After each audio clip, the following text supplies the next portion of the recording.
And I see that you're also the joint coordinator for the IATEFL Prawn SIG. So for anyone that doesn't know, that's the special interest group that are concerned about pronunciation in IATEFL. And that means that you do a lot of work and research in the pedagogy of pronunciation, accent, and the issues that arise when students and teachers are confronted with regional varieties of English. And congratulations, Gemma, because I see that you have this year published a book called Teaching English Pronunciation for a Global World. So great work. We're really happy to have you here today. So, Gemma, I'll be here if you need me. I'll turn my camera off, but any time you want to ask me anything or help with anything, I'm here. I'll hand over to you. Have fun, everyone. Thank you for that introduction, and hello everyone. I'm so happy to see so many of you interested in pronunciation, and particularly in this topic. I think the event today with all three of us speakers is going to be brilliant and really informative. So I hope you have a great time, and I hope you find what I'm going to say useful as well. Let me share my screen and get started.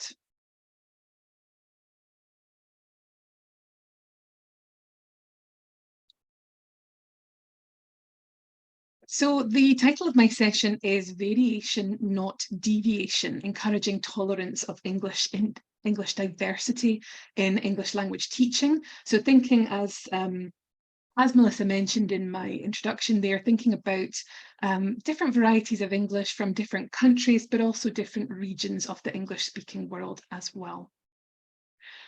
We're going to focus, first of all, on the current situation, the current predicament we are in, native likeness norms.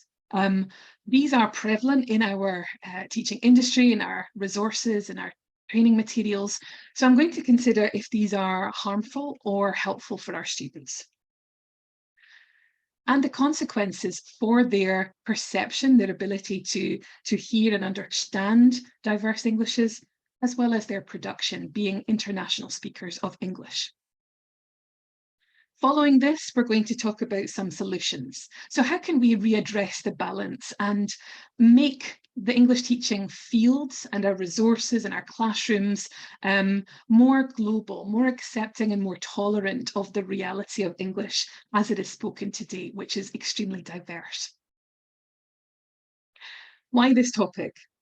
Well, something that I've been very lucky in my career today. I've worked in a few different places in Europe, but also in the Middle East. And something that I've noticed pretty much wherever I taught is that students have very strong beliefs about the type of English they like to hear and that they want to produce. Very often they are communicating to me what they want to hear and what they want to say, and their pronunciation of certain words and English. And I can tell you that almost everywhere I've been, students have wanted to sound like a native speaker of either the southeast of England using a standard British English accent, also known as received pronunciation or RP, or especially nowadays, a lot of students say they want to sound like a general American speaker. So I find this really interesting, and it made me want to do more research into the area. So I managed to do a study over COVID, actually, starting just before COVID hit and over the next couple of years, where I wanted to identify the consequences. What are the consequences of students only hearing these two varieties of English everywhere, in their resources, in their textbooks, but also in the media? Nowadays, we have streaming services and podcasts, and these models are prevalent there also. So I wanted to know what are these consequences, and that has led me here today to this presentation and some of the information that I'm going to share with you. And indeed, many of the solutions that I will be talking about in the second part of this have come directly from that study. As I mentioned at the beginning, we are in a situation at the moment where the majority of our teaching resources, our textbooks, still are using prestige model accents. So what I mean by these are accents that reflect status, high status. And these are usually native speakers from or with these two accents that I mentioned, Standard British English, RP, as well as General American. These are seen by students as proper English. And I say that because that's what they say to me. Marek Kiczkowiak, who taken this quote from his research, he actually did some really interesting and important studies over the last couple of years, looking into our teaching resources. And he looked at a variety of commonly used textbooks and course books, and he found that the majority, as this quote tells us, are still providing these models. They are not, the majority of these resources are not open to using any varieties beyond these two. So that's where we're starting from. This is the problem that we are experiencing. Students are only hearing these varieties and they're becoming very familiar with these varieties. But this does bring consequences. There's a cognitive cost to only hearing one or two different types of English. And what that does is when we present new accents, unfamiliar varieties of English, they can be harder to understand for our students. They take more time for our brains to process and then discern and make sense of, whereas it's very fast for us to process familiar varieties. And I say us because this is not just something our English students have, this is something that all of us have. Even me as a native speaker, if I went to a different part of the UK or a different part of the world where English is spoken, I may have to take a bit of extra time to, process and understand what people are saying to me because I'm not used to them. So this is something that applies to all of us when we hear new or unfamiliar accents. The more familiar an accent is, the easier it is to comprehend. And there's a real human element to this as well. We like what is familiar to us. We choose familiarity over unfamiliar things. And this is absolutely the case when it comes to types of English. Our students like and prefer those varieties that are easier and more familiar to them. And we see this in studies where, even in my own research that I talked about at the beginning of this session, in studies where students listen to a variety of different voices and then are asked to choose what they prefer, not knowing what they have listened to, they still choose these two familiar models, these Standard British English or General American. So there's it goes quite deep, this concept of familiarity, and has far-reaching consequences. Let's talk about these in a bit more detail. As I mentioned, we have the scenario where most of our learners have only been exposed to these prestige L1 models of English. So they may lack awareness of other varieties, not just being familiar, but they may not know about them or the features which are different in them.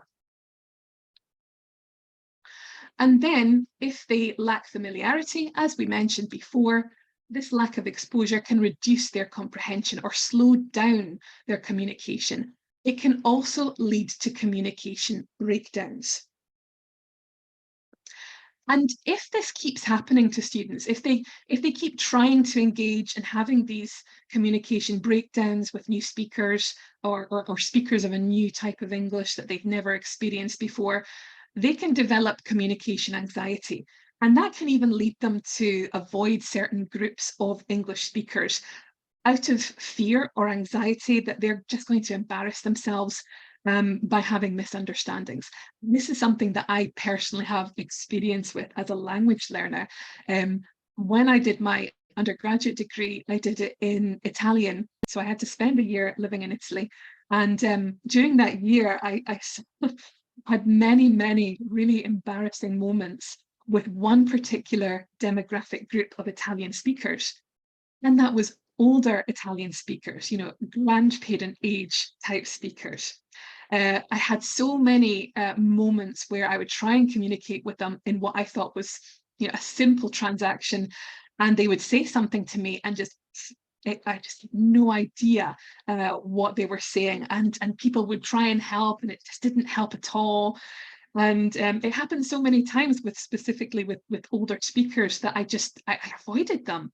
I tried not to speak to them. I tried to speak to other people because I was afraid that this was going to keep happening. And it's not anyone's fault. This is just a perfect example of how both listener and speaker have to bring something to the conversation for, intelligible communication to happen. Those speakers, those older Italian speakers, may not have had experience with an international speaker of Italian. They don't know how they can modify their speech for me. And I didn't have experience with their Italian, their variety of Italian. So neither of us were able to accommodate for the other. So for me personally, I really understand this fear, this anxiety that many of our students have with regards to new accents and varieties. But if we don't provide students with support and understanding about this experience, understanding it's something the listener has to change and the speaker has to change for this successful transaction to happen and communication to take place. If they don't know this, if we're not helping them and guiding them, they can internalize negative feelings and negative beliefs that new accents or specific accents are difficult, and they can become suspicious about other varieties. They are not proper, teacher. I can't understand them. They're bad English. I hear that a lot in my particular context here in Scotland. So it's a cycle which needs to be broken in order for us to increase tolerance and awareness about just how diverse English can be across the world. So I've taken some of the key words from that cycle and popped them here onto this slide. And what I'd like you to do is to see if you can match these key words, beliefs, tolerance, comprehension, and confidence. Can you match them with the statements? These are student statements that I've heard many times below. So matching the number with the correct statement, A, B, C, or D. And I'm not able to see the screen, so I'll show you this for a second. Why don't you put your answers in for A? I get really frustrated listening to them. They are so difficult to understand. Oh my goodness, I've heard this so many times. Is A beliefs, tolerance, comprehension, or confidence? So maybe Melissa, you can read out some of the answers. What are people saying? We actually have a very mixed bunch of answers. Some people are saying tolerance quite a lot. A few people are saying comprehension. A couple of people say beliefs. I think there's more answers for tolerance at the moment. Okay. So I'm going to show you the answers in a second. Let's go on to the next statement. I'm worried I won't understand them because of their accent. So why don't you put your answer into the chat box for B? I'm worried. Is that beliefs, tolerance, comprehension, or confidence?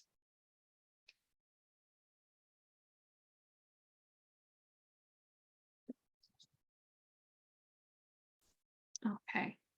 And For now B, we've got a great. lot of confidence and a lot of tolerance.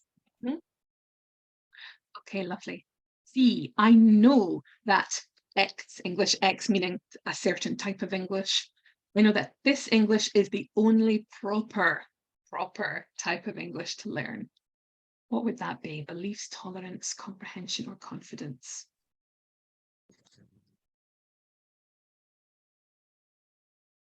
The answers here seem quite clear. Most people say one, beliefs. Yeah. And D, I really struggle to understand them because of their accents. That beliefs, tolerance, comprehension, or confidence?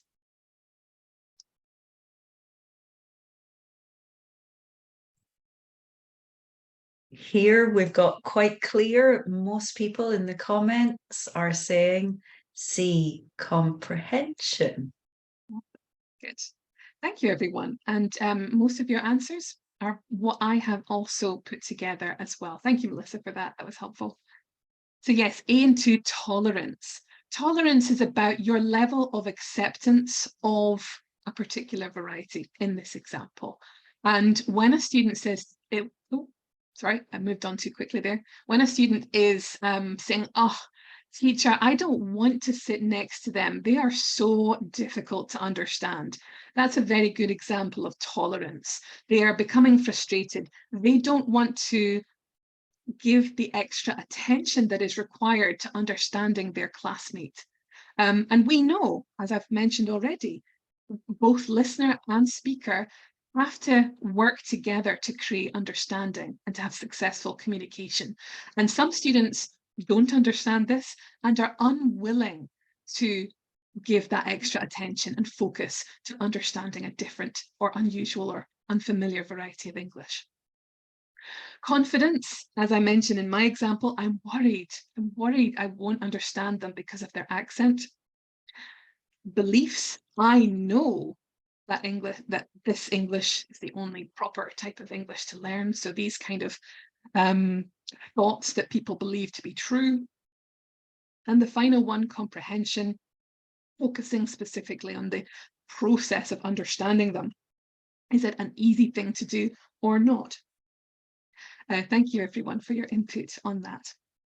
Yes, these are things that I regularly hear from my students, not only about one another, but certainly about the Englishes that they hear once they leave the classroom. I'm in Scotland, and of course, this is for many students a very unfamiliar variety of English that they're hearing. There are also other languages being spoken here. So they often have a very negative response to what they're hearing all around them outside of the classroom. So how do we know if a student is really struggling to comprehend something that's unfamiliar to them or is just lacking in tolerance? And there's a very easy test. Ask a student to listen and write down what they have understood or what they have heard. This is what's done in research when we're testing intelligibility. If someone is intelligible and easy to understand, a student should be able to write down exactly what they hear. So this is sometimes a good test or a good indication of what's really going on. Is a student needing help and practice, or do we need to actually address their beliefs about certain types of English? I'm going to share with you a lovely structure which I learned from Laura Patsko, and it's a way of trying to address both of these issues in one within the classroom. And she does this, first of all, by providing students with a small audio recording, a short audio recording of a speaker using an unfamiliar variety of English. And that's obviously something that you choose, you plan and you prepare for. So you find the speaker, and in particular, you find a word or a particular pronunciation that you want the students to talk about and address in this exercise. So you prepare, you find your speaker, you ask students to listen for the gist, just for a general understanding of what they are hearing in the session or in the recording. You then give them a second opportunity to listen, asking them to identify what's the problem or main idea. You'll probably have noticed that there's been no talk so far about accent or variety or anything at all regarding international Englishes. So far, this is a familiar activity for many students. They're just listening and trying to understand and identify key points. So that's something that's very normal for many of us in our classrooms. No talk yet of accent. Next, what we'll ask them to do is to listen again and identify a certain part of this audio. So you could ask them to write down one of the sentences. So you're saying, write down the first sentence, exactly what you hear. Or you could ask them to identify when they hear a specific word. You could maybe say, okay, give me a thumbs up when you hear this particular word, or raise your hand to show that you have identified it. This word or this section that you ask them to transcribe will contain a feature which is different in different varieties of English. So you've chosen that specifically to raise their awareness and generate understanding of different Englishes, pronounce things in different ways. So once you've gone through these steps, you'll ask students for their answers. You'll be able to see if they have understood, if the speaker has been intelligible. And again, there's been no mention yet of accent or different varieties.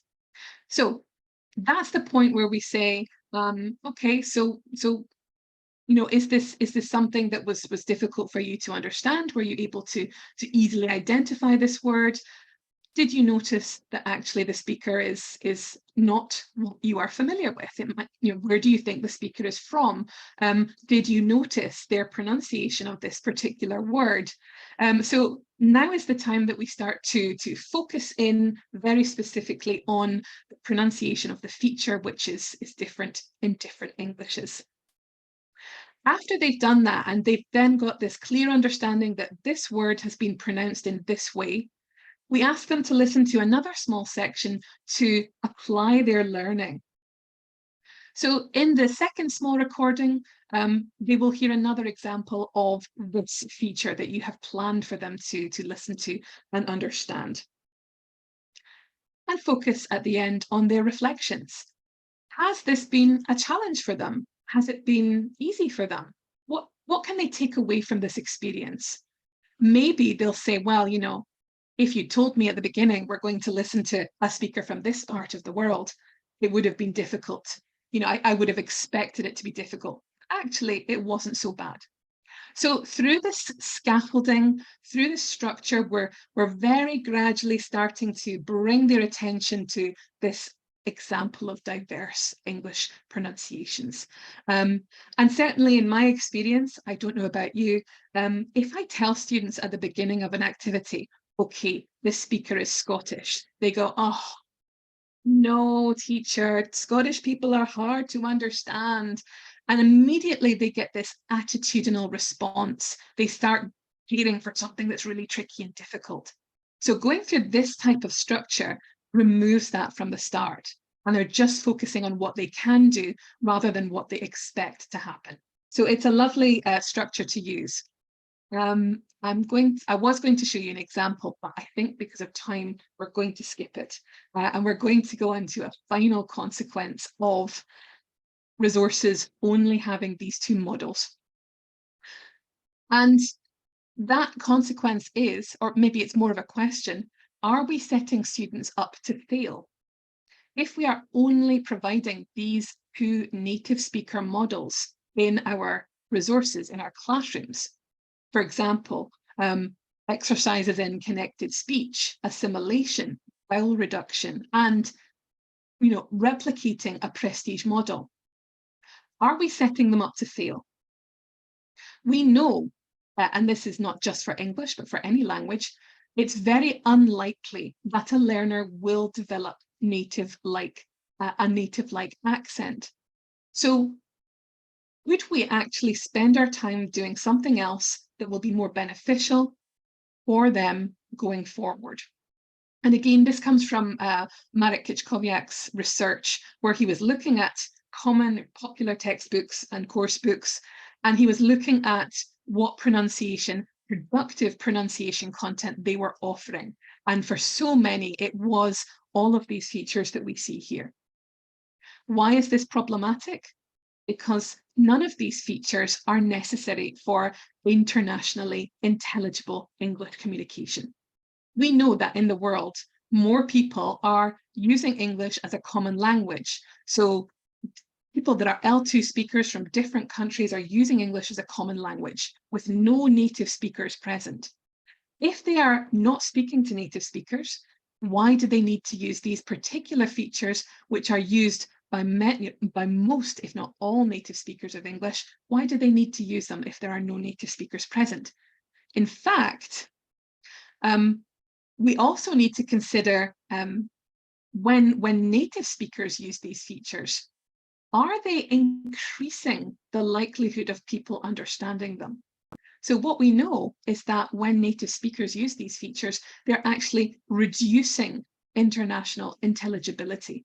I'm sure lots of you have read studies about, companies and businesses that have international offices, and everyone is speaking successfully using English until the native speaker arrives, and maybe they're using these particular features or idiomatic language. But these features do not, in an international setting, increase intelligibility, they reduce it. So we have to consider, do we need to spend time getting students to produce them if it's not necessary? Sure, understanding, because they might be listening to these particular varieties of English. But in terms of production, no. So we have to consider if by continually asking students to produce these, are we setting them up to fail? Are we setting them up to be unintelligible speakers in an international environment? As I mentioned, we are in a situation where there are many, many more L2 speakers of English than native speakers, L1 speakers. This was from 2019, but I think the ratio is now changed even more. There's I think, 2 billion estimated global users of English around the world.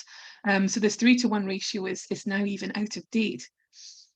So we have to consider, what are students going to go and do with their English? Are they actually going to be using English with native speakers? The majority of our students will not. The majority. Sure, there are some who will be.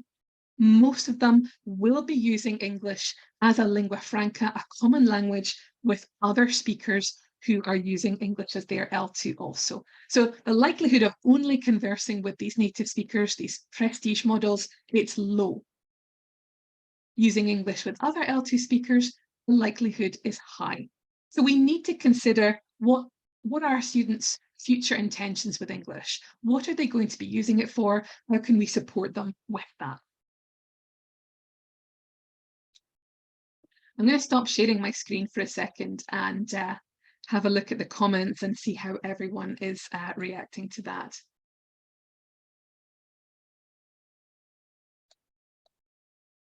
So my chat is a little bit slow. Yeah, many students study abroad, face various accents there, absolutely. The more international education we have, with people traveling around the world for education, the more they're going to have these issues. And we can help them with that before they even leave the classroom. Okay. All right, let's go back to the slides.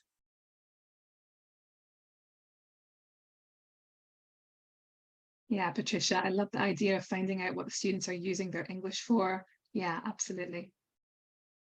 Makes sense, right? What are their goals? What are they planning to do? How can we provide lessons that will suit them and prepare them for what they're truly using English for? Okay.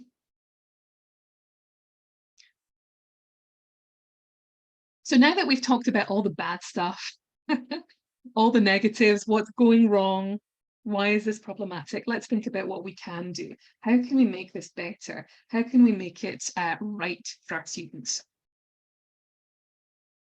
So the first suggestion I'm going to make comes from my co-author, Robin Walker. Robin and I wrote a book, as Melissa mentioned at the beginning of this session, called Teaching the Pronunciation of English for a Global World. Robin is a specialist in this area. And I'm going to share with you an exercise or an activity that he talked about and published. So he, first of all, begins by asking students to consider accents in their own language. I don't know about you, but I've had students who would swear blind that in my country, there's only one accent. So sometimes there is a lack of awareness or understanding of accent diversity, even in the mother tongue. So this is just a nice way to introduce the topic of accent diversity in a familiar way. So these questions, Robin is based in Spain, so his were all these questions were linked to Spain, but you could do this in your own country, your own context, swapping out Spain or Spanish or the different types of place that speak Spanish, swapping these for the country, the language in your country, or places that speak your language or your students' language. So we're asking them to consider the different accents of their mother tongue, which they like the best and why. or which they like the least, trying to ask them to consider the connotations or the beliefs about certain accents being better than one another, or reflecting a certain status or belief that we have about certain types of people. This is something that is easy for students to do. We all have these beliefs about accent and about varieties. Most of us know that we have to be careful about it and realize that they are not always accurate. So this is just one way of beginning that conversation about accent diversity, reflecting on that in the mother tongue. Robin then introduces a second section, which asks students to then apply their new, understanding of accent diversity in the mother tongue to English. I know this is a wall of text. Apologies for that. Just trying to make it clear. So he's now asking learners to think about accents in English, and they have to choose on a scale from 1 to 5 how they feel about each statement. We should all learn to speak English with the same accent. The best accents for students to imitate is an RP one. Easier to understand native speakers than non-native speakers.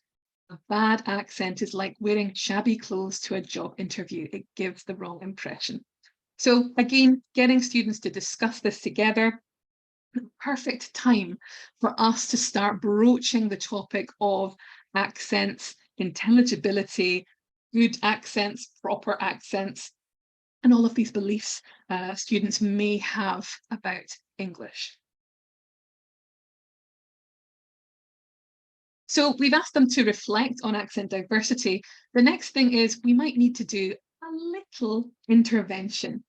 So this is what Lippy Green calls the linguistic facts of life. Now, before I go into this, it's important to state unequivocally, students are allowed to have whatever goal they wish to have for their future for English. They want to speak like a native speaker. If they want to be internationally intelligible, that's their choice. And I have no business trying to get them to change their mind. But I do want to make them or give them an informed choice. They're not linguists, most of them. They may not know about the process of learning languages. So I like to give them a little bit of information to help them with that choice. So first of all, the idea of familiarity. They may not know that being familiar with a certain accent will make it easier to understand. And the opposite, being unfamiliar with a certain accent will make it more challenging. That needs to be stated explicitly, because lots of students and lots of people simply think an accent is difficult. That's not the case. If an accent was really difficult, no one would understand. It is our familiarity to that accent which makes it easier or more difficult to understand. So that needs to be stated. We also need to make sure that they know that there is nothing in linguistics that supports the idea that certain accents are better or more intelligible than others. Our idea about proper English, that is a social construct which reflects power and status. There's nothing scientific or linguistic about saying about one accent or one variety being easier or better than the other. That's purely cultural and social. And finally, you may want to have this talk, this discussion with them. Sure, if your goal is to be a native-like speaker of English, fine, that's your goal. But it may take a really long time. It may take a lot of effort, and you may not be successful. Most speakers are not, and that's okay, because we know, especially nowadays, we know that there are many, many, many more international speakers of English using English successfully with an accent. So it's important to say these things so they know it when they're considering what are their goals for the future. Now, the next thing we can do is to provide realistic and relatable accent models. Usually when I talk about this, people say, well, you know, I have a syllabus that I have to follow. I have to use this particular course book or resource. That's what my department or my school want me and ask me to use. How can I do this? So there are ways that we can insert moments of exposure to different accents. First of all, let's talk about near-peer role models. A near-peer role model is a person who speaks the same language as your student, so the same mother tongue, but they're slightly more proficient, so that they're at a higher level of proficiency. For example, if my student was from Italy and they were an Italian speaker, I would suggest that they find a role model who is Italian, but who speaks proficient English, a higher level of English than them. Near-peer role models are what Neil Curry wrote in a wonderful article for Speak Out. Speak Out is the journal for IATEFL's pronunciation SIG group. So he said, near peers are a powerful device for the pursuit of the ideal L2 self, where the success of others can help us see such a future for ourselves. Possible future, a real future. Therefore, to use the ideal L2 self as a motivational tool, near-peer role models are a prerequisite. And this comes back to the late Dornier and his research on ideal L2 self, thinking about you in the future, speaking English, what will that be like? You speaking the English in the way that you want with the accent that you want. And near-peer role models have so many advantages. So obviously we're suggesting that students or that we introduce near-peer role models to balance out the L1, the native or the native prestige accents that are in so many of our resources. So the near-peer role models in the classroom, we can use them to try and move away from this L1 centric model and go. And again, it's lovely because this is a nice time to increase learner autonomy. Rather than me providing students with the model, I'm saying I want you, for homework, to go and find someone who has the same mother tongue as you, who's proficient user of English, and find out about them. So they are the students are the ones who are finding a role model. It's a personal choice. And that can be really motivating. Seeing someone who is like you, who has gone through the same journey as you, can be very motivating and inspiring. And as I said, this could be a homework activity. So it's something they do after the lesson. For homework, I want you to find a person that you are inspired by. And I want you to do some investigation, find out about their language learning journey, if you can, and bring that research into the classroom for us to talk about. So in the class the next day, or when you decide to use this homework activity, there's going to be lots of discussion, lots of really positive, motivating discussion about all of these different examples of people who are successfully using English with an accent. There's also, nowadays, we're so lucky. I mean, if you've been, I started teaching in 2005, and even in that time, the difference in what we now have is incredible. Back then, you would carry around a CD, sometimes even a cassette, and that was your students' exposure to English. Now we have so much more through YouTube, the internet. The world is our oyster in terms of providing exposure to different accents. So what I've got here is just a few examples of near-peer role models for our students that I could think of. I've thought of international sports stars, musicians, actors, politicians, activists, comedians. These are just a few examples. All of these people are in the global spotlight, in the media, using English successfully. But I think for me, the models that I rely on most, I actually find in reality TV. I know you shouldn't admit that you watch reality TV, but some shows are fantastic for diverse accents. Do you know the ones that I find the most accents in is cooking shows? things like MasterChef, Bake Off. If you don't watch them, they are full of different Englishes. And in my house, the conversation is always, oh, that might be a good accent to bring into class. Shall we record this? So look around you. There are so many ways. Another thing is social media. Even things like TikTok. There are so many videos of different speakers from different parts of the world, which could be brought into the classroom to bring that exposure in different ways. I'm actually going to stop just for a second. I am coming towards the end of this session. I'd love to hear in the comments what your favorite international voice would be. Maybe if you're an L2 user of English, maybe you already have a near peer, someone from your language that speaks proficient English that you find inspiring, or have you used an international speaker in your classes? So do leave it in the comments and we can see some of your examples.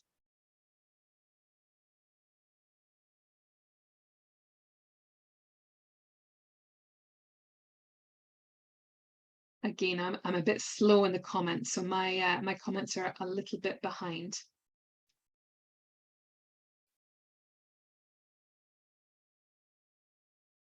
Penelope Cruz, yeah, someone saying Hadar Shemesh, yeah. Taylor Swift. Cristiano Ronaldo, yeah, definitely. Loads of sports stars and athletes. Yeah, Queen Rania of Jordan, yeah, good. Giselle Bundekin, yeah. Lovely. So there are so many now that we can bring into the classroom pretty easily. And it's really, it's a great exercise to ask students to consider this, but also to do it ourselves.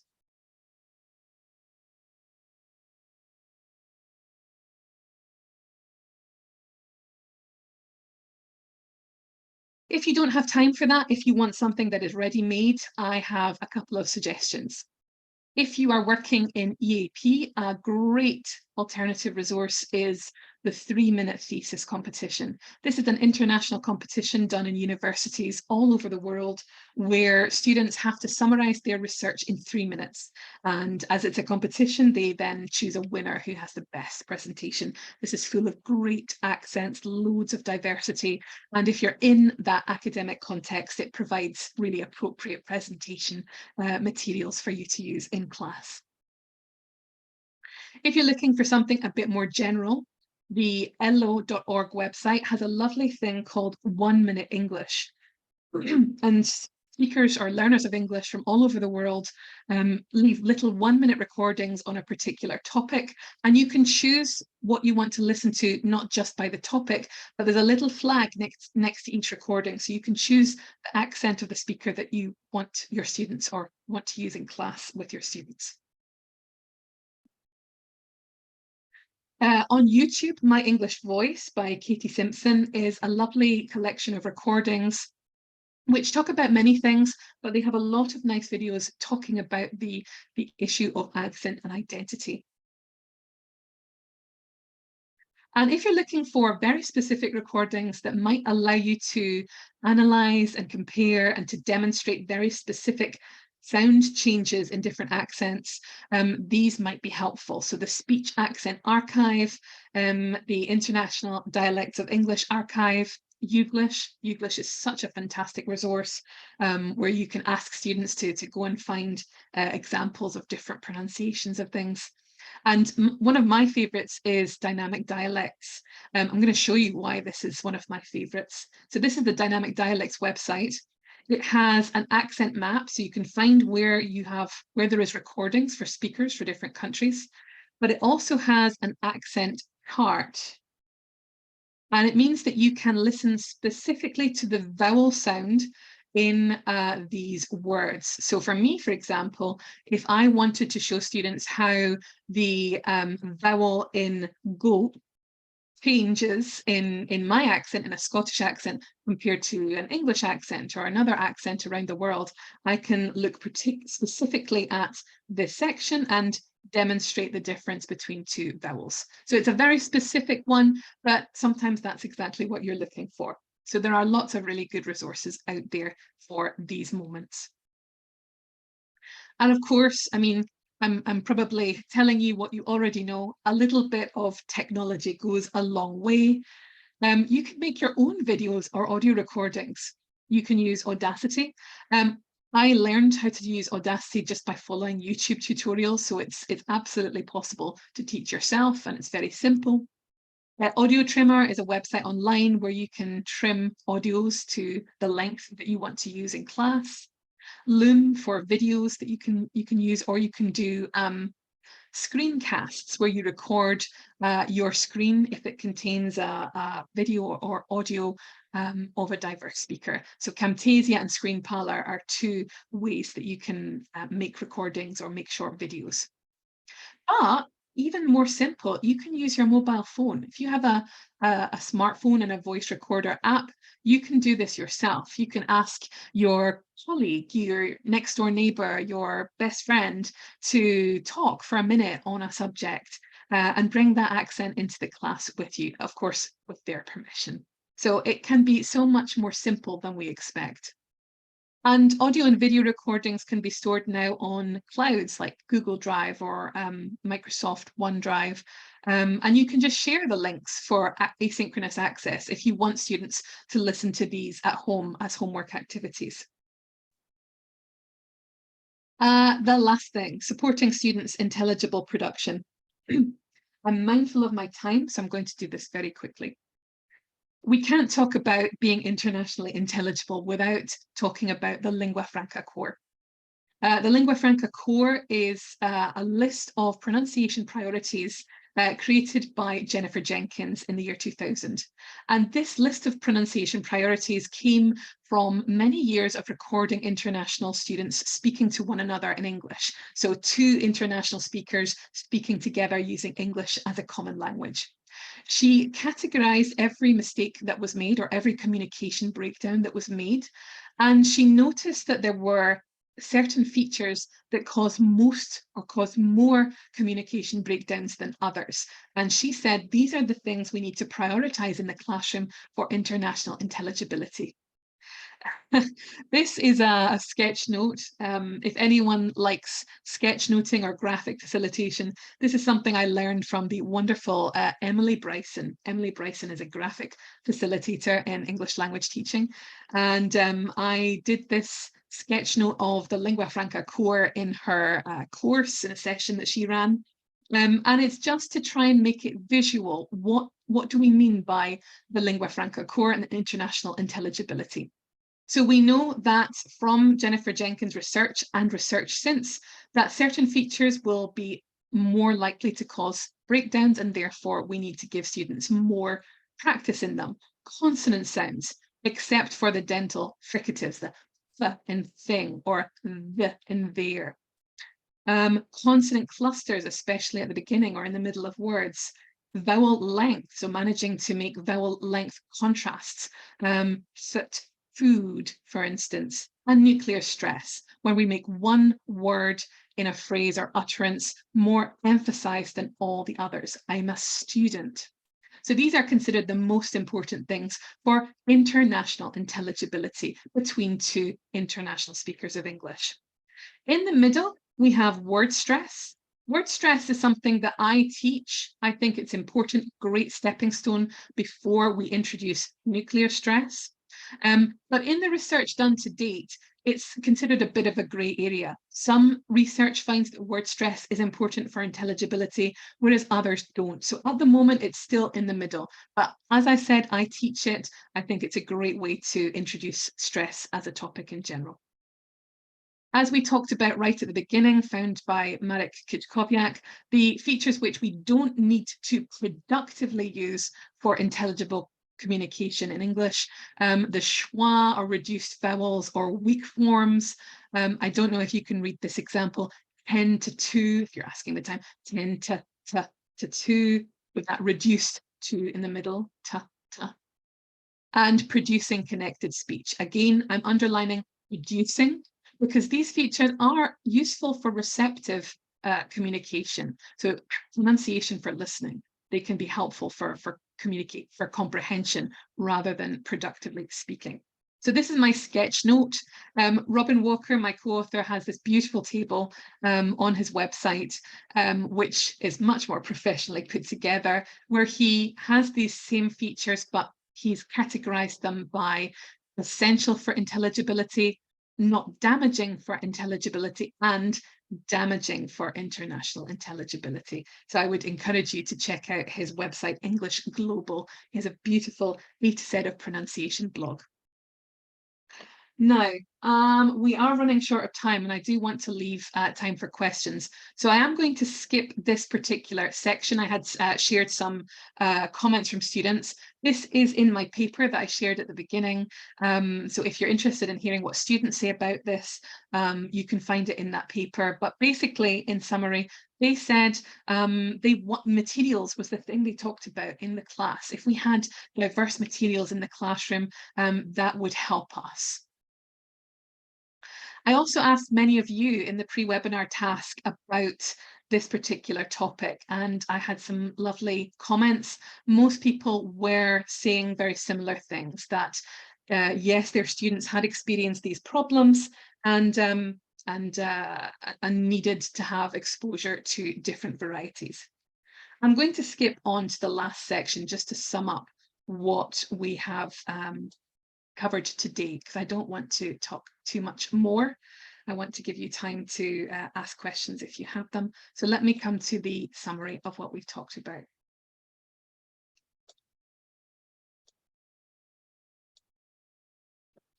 So today we talked about the consequences of lack of exposure to diverse Englishes.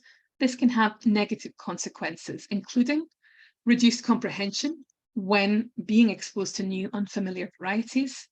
It can result in increased communication breakdowns. It can result in communication anxiety. And it can sometimes, if we as teachers can't intervene, it can result in students internalizing negative beliefs about diverse Englishes. And reduced tolerance to diverse varieties. But we know that we can intervene and provide exposure and guidance and reflection in the classroom. And with our help, we know that students can become much more tolerant and aware and accepting of diverse global English voices. So I hope that was useful to you, everyone. And I do have, as Melissa said, I co-authored a book which contains much more detail about the themes that I've mentioned here. I have references for you, and these are my contact details if you'd like to get in touch. Melissa, I've talked a little bit longer than I wanted. Apologies for that. We have a couple of minutes for questions. Yeah, we do, and we'll definitely spend those few minutes on questions, because we have so many questions, Gemma. Thank you so much. It's a topic that's provoking just lots of questions. Maybe teachers just don't have enough training on this, don't you think? Absolutely. I mean, pronunciation pedagogy in general, teachers don't have enough training on. Most of us will know that. But certainly in this aspect, yeah, most of us are just stumbling through, just relying on our own instincts to help us. And sometimes that's not. Yeah, and people are saying that they don't have enough materials either, which is definitely true. But a question from someone I think is a good question I want to ask you. It's from Hannah Rhodes, and she asks, do you feel that there is a general move towards embracing English variations in the industry? Like, are there more materials? Are you optimistic about the direction? What's your take? Great question. And it's something I've talked about with others, because you always have to be mindful that you're kind of in a bit of an echo chamber. You know, we see what the algorithms show us, especially online. But the experience of writing a book with Robin Walker recently, it has made me optimistic, because we've had so much interest in the book. Robin wrote another book on this topic about 10 years ago. And he said the difference in terms of the reception towards it has been, quite different. So we do feel that the time seems to be right. Things are starting to change. There is more awareness to it, this issue. But of course, until this is featured in publications and course books that are all over the world, I don't think everyone will be in support of it. So we still have some way to go. I do think positive change is happening. Yeah, me too. I mean, especially judging from all the teachers here that are sharing ideas. And if anyone who's watching on Facebook or in Zoom, if you have ideas of classroom activities, please share them in the comments. We would love to discuss them after the webinar. Let's take another question that's interesting. I really enjoyed when you talked about the places that you find accents on TV, like Bake Off or MasterChef, two very good programs I like too. Um, Someone asked, can you use sitcoms or movies? Are there disadvantages of scripted resources? How do you feel about those as input? Of course, when we have people reading from a script, it's never exactly the same as spontaneous, authentic. Yeah. But sometimes it's a good enough alternative, sometimes, Mhm. so judge for yourself if it feels authentic. I think especially if the speaker is using their own voice and accent, that's usually quite a good thing. If they're putting Mhm. on an accent, if they're an actor, if they're an English speaker, but they're putting on a Mhm. different accent from another place, that's not as authentic. But I think definitely there are lots of good examples in movies and sitcoms that reflect this as well. So if it's appropriate for your students, if it feels authentic and is, it provides them with, awareness raising, I think, yeah, for Mhm. sure. Yeah. Let's finish with the last question. I think I can predict your answer. Somebody on Facebook asked, how many different Englishes should we expose our learners to? I think, again, it goes back to what are our students planning to do with their English? Yeah. If they are planning to, and they may not know this at this stage. So I think we have to, obviously, we can't introduce every single variety of English, but think about who is realistically, who are they most likely going to be using English with?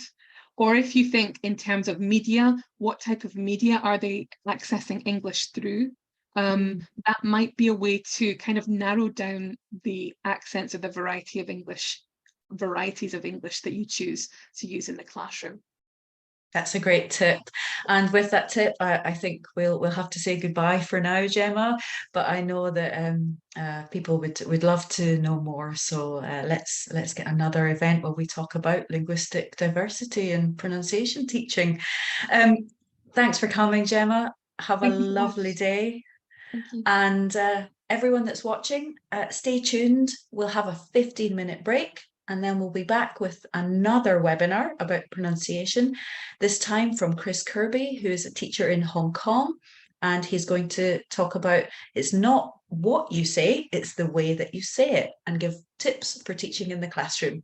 So we hope to see you soon. Bye, Thank you, everyone. everyone. Thank you to everyone moderating on Facebook and everyone who is behind the scenes helping us do this event. Goodbye.